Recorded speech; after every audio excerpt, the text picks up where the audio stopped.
में मुझे पढ़ने दो ना। ये सेंटेंस शायद दुनिया के हर बच्चे ने एग्ज़ाम के टाइम पे बोला होगा। बस एक छोटा सा डिफरेंस है। मैं ये सेंटेंस सच में नहीं बोल रही थी। मैं लगभग 10 या 11 साल की थी और मेरे फाइनल एग्ज़ाम्स चल रहे थे। घर में एग्ज़ाम वाली टेंशन का माहौल था। मम्मी बार बार बोल रही थी बेटा जाके पढ़ लो। टीचर्स ऑलरेडी डरा चुके थे कि फाइनल एग्ज़ाम लाइफ का सबसे इम्पॉर्टेंट इवेंट होते हैं। और मैं अपने नोटबुक के लास्ट पेजेस पर लेडीज टॉप्स डिज़ाइन कर रही थी। हाँ, टॉप्स। मैथ्स के फॉर्मूले की जगह नेक डिज़ाइन, साइंस के डायग्राम्स की जगह स्लीव पैटर्न्स, सोशल साइंस के आंसर्स की जगह कलर कॉम्बिनेशंस। और सबसे डेंजरस बात, मेरा पूरा कॉन्फिडेंस था कि मैं फ्यूचर में फैशन डिज़ाइनर ही बनने वाली हूँ। ऐसा कॉन्फिडेंस जो शायद आज तक मुझे किसी करियर के लिए नहीं आया। मेरे दिमाग में फैशन शोज चल रहे थे, मॉडल्स रैम वॉक कर रही थी और शायद किसी कॉर्नर में पेरिस फैशन वीक का इंतज़ार कर रहा था। एग्ज़ाम, हाँ वो भी था कहीं बैकग्राउंड में। अब आप सोच रहे होंगे कि फिर क्या हुआ। वेल, कुछ खास नहीं। एग्ज़ाम दे दिया, पास भी हो गए, फैशन डिज़ाइनर भी नहीं बने।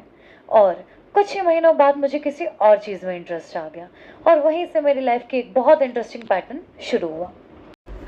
तो इंटरेस्टिंग पैटर्न के अनुसार मुझे कभी डॉक्टर बनना था, कभी राइटर, कभी साइकोलॉजिस्ट, कभी टीचर, कभी एंटरप्रेन्योर, कभी कंटेंट क्रिएटर। और कभी कभी तो लगता है कि मेरा ब्रेन करियर ऑप्शंस ऐसे कलेक्ट करता है जैसे लोग पॉकेमॉन कार्ड्स कलेक्ट करते हैं। और सच कहूँ, इतने सालों बाद भी कुछ ज़्यादा नहीं बदला है।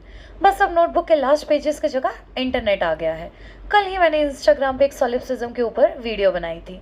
एक फिलोसॉफिकल थ्योरी जो कहती है कि शायद सिर्फ आपका माइंड ही रियल है और बाकी दुनिया एक इल्यूजन हो सकती है। और सवाल ये है, एक आर्ट स्टूडेंट को अचानक सॉलिप्सिज्म के बारे में जानने की इच्छा क्यों हुई? वेल, मुझे भी नहीं पता। और यही प्रॉब्लम है, या शायद मेरी पर्सनैलिटी है। नमस्ते सभी को, मैं हूं डोरी और आज मैं आपसे एक ऐसी चीज़ के बारे में बात करना चाहती हूं जिससे शायद बहुत सारे लोग सीक्रेटली रिलेट करते होंगे। एक दिन कुछ करने का मन करता है, दूसरे दिन कुछ और, तीसरे दिन बिल्कुल ही नया इंटरेस्ट आ जाता है और फिर हम सोचते रह जाते हैं, क्या मुझे अभी तक मेरा असली इंटरेस्ट मिला ही नहीं, या मुझे हर चीज़ में इंटरेस्ट है? और अगर हर चीज़ में इंटरेस्ट है तो फिर लाइफ में फोकस कैसे करें? तो आज इसी बारे में बात करते हैं। तो सवाल ये है कि मैं कर क्या रही हूँ अपनी लाइफ में। और अगर आप भी कभी कभी ये सोचते हैं तो वेलकम, आप सही जगह पर हैं। देखो, ऐसा नहीं है कि मैं पढ़ नहीं सकती हूँ, बिल्कुल पढ़ सकती हूँ। और ऐसा भी नहीं है कि किसी कॉम्पिटिटिव एग्ज़ाम की तैयारी नहीं कर सकती और उसे क्लियर नहीं कर सकती, बिल्कुल कर सकती हूँ। ऐसा भी नहीं है कि मेरे पास रिसोर्सेज नहीं है, रिसोर्सेज भी हैं, कैपेबिलिटी भी है, लेकिन मन नहीं है। और मुझे लगता है कि ये सेंटेंस बहुत सारे लोग सीक्रेटली रिलेट करते होंगे, क्योंकि कभी कभी प्रॉब्लम कैपेबिलिटी की नहीं होती, प्रॉब्लम फोकस की होती है। और फोकस की प्रॉब्लम भी हमेशा फ़ोन या सोशल मीडिया की वजह से नहीं होती, कभी कभी प्रॉब्लम क्यूरियोसिटी की वजह से होती है। मैं जब भी सीरियसली किसी एग्ज़ाम की प्रिपरेशन करना स्टार्ट करती हूँ, मेरी सारी हॉबीज़ एकदम से ज़िंदा हो जाती हैं। अच्छा, ड्राइंग भी कर सकते हैं, वैसे काफ़ी टाइम से कोई बुक नहीं पढ़ी है। एक मिनट, ये डॉक्यूमेंट्री भी इंटरेस्टिंग लग रही है। अरे यार, ये थ्योरी किस चीज़ के बारे में है? चलो रिसर्च करते हैं। और फिर 3 घंटे बाद मुझे याद आता है कि मैं तो पढ़ने बैठी थी। मुझे समझ में ही नहीं आता कि सिर्फ मेरे साथ ऐसा होता है या सबके साथ। और आपके साथ भी अगर ऐसा हो रहा है तो कमेंट्स में ज़रूर बताना। मैं जेन्युइनली जानना चाहती हूँ, क्योंकि कभी कभी मुझे लगता है कि शायद मुझे अभी तक मेरा रियल इंटरेस्ट मिला ही नहीं। और फिर कभी कभी लगता है कि शायद मेरी प्रॉब्लम ये नहीं है, शायद मेरा रियल इंटरेस्ट एक नहीं है, शायद मुझे हर चीज़ में इंटरेस्ट है। और ऑनेस्टली मुझे नहीं पता कि ये ब्लेसिंग है या कर्स, क्योंकि दुनिया एक्सपर्ट्स को रिवॉर्ड करती है। लोग कहते हैं कि एक फील्ड चूज़ करो, एक स्किल चूज़ करो, एक करियर चूज़ करो, एक आइडेंटिटी चूज़ करो। और मैं यहाँ खड़ी हूँ, सब कुछ थोड़ा थोड़ा चूज़ करके। मुझे म्यूज़िक पसंद है, हर टाइप का। मेरी प्लेलिस्ट में हज़ारों गाने हैं, हिंदी, इंग्लिश, के pop, anime openings, old classic, सब कुछ। तुम्हें मुझसे म्यूज़िक की बात करनी है, मैं बिल्कुल तैयार हूँ। तुम मूवीज़ की बात करना चाहते हो, अरे please have a seat. Books, welcome to the personal library. Science 12th तक पढ़ी है, आर्ट्स ग्रेजुएशन में, लिटरेचर मास्टर्स कर रही हूँ, पॉलिटिक्स उस पर भी डिस्कशन कर लेंगे, psychology interesting, history amazing, philosophy dangerous बस फैसिनेटिंग, कॉन्स्पिरेसी थ्योरीज आधी रात को, स्पेस बिल्कुल, लैंग्वेजेस और भी अच्छा।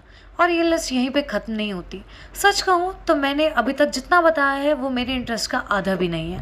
बाकी सब एग्ज़ाम के टाइम में बाहर आता है। जैसे ही एग्ज़ाम पास आता है, मेरी पर्सनैलिटी के हिडन कैरेक्टर्स अनलॉक हो जाते हैं। एक नई लैंग्वेज सीखने का मन करता है, एक बुक लिखने का मन करता है, एक यूट्यूब चैनल स्टार्ट करने का मन करता है, एक पॉडकास्ट बनाने का मन करता है, एक बिज़नेस आइडिया आ जाता है। और तब मुझे लगता है कि मेरा ब्रेन मेरी पढ़ाई के अगेंस्ट कॉन्स्पिरेसी कर रहा है। लेकिन फिर कभी मैं सोचती हूँ, क्या क्यूरियोसिटी को प्रॉब्लम समझना ही गलत है? क्या हर चीज़ के बारे में जानने की इच्छा एक्चुअली बुरी चीज़ है? शायद नहीं। शायद प्रॉब्लम क्यूरियोसिटी नहीं है, शायद प्रॉब्लम डायरेक्शन है। क्योंकि क्यूरियोसिटी आपको दुनिया दिखाती है, डायरेक्शन आपको डेस्टिनेशन तक ले जाती है। और मैं शायद अभी दोनों के बीच में बैलेंस ढूंढ रही हूँ। कभी कभी मुझे लगता है कि लाइफ का पर्पस एक परफेक्ट आंसर ढूंढना नहीं होता। कभी कभी पर्पस क्वेश्चंस पूछते रहना भी हो सकता है।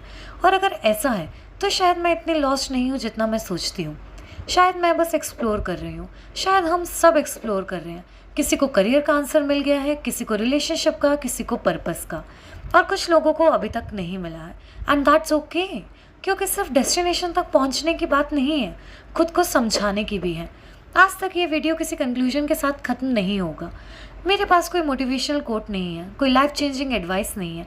मेरे पास मैं बस इतना कहना चाहती हूँ कि अगर आप भी कभी कभी कंफ्यूज फील करते हो, अगर आपको भी ये लगता है कि आपके इंटरेस्ट बहुत ज़्यादा है, अगर आप भी कभी ये सोचते हो कि आपकी लाइफ में एग्जैक्टली कर क्या रहे हो, तो वेलकम, आप अकेले नहीं हो। और शायद इसी जर्नी में हम एक दूसरे को समझ पाएंगे। तो अगर आप भी मेरी तरह क्यूरियस हो, थोड़े कंफ्यूज हो, थोड़े ओवर थिंकिंग वाले हो, तो हर हफ्ते किसी नए टॉपिक पे बात करेंगे। तो मेरे साथ जुड़े रहिए। हम फिलॉसफी की बात करेंगे, साइंस की बात करेंगे, बुक्स की, मूवीज़ की, म्यूज़िक की और लाइफ की, और कभी कभी उन रैंडम थॉट्स के बीच जो रात के 2 बजे अचानक से दिमाग में आ जाते हैं। अगर आपको ये वीडियो पसंद आई हो तो लाइक, शेयर एंड सब्सक्राइब करना मत भूलिए। ये था डोरी टॉक्स और मैं हूँ डोरी, और मिलते हैं अगली वीडियो में। तब तक के लिए क्यूरियस रहिए।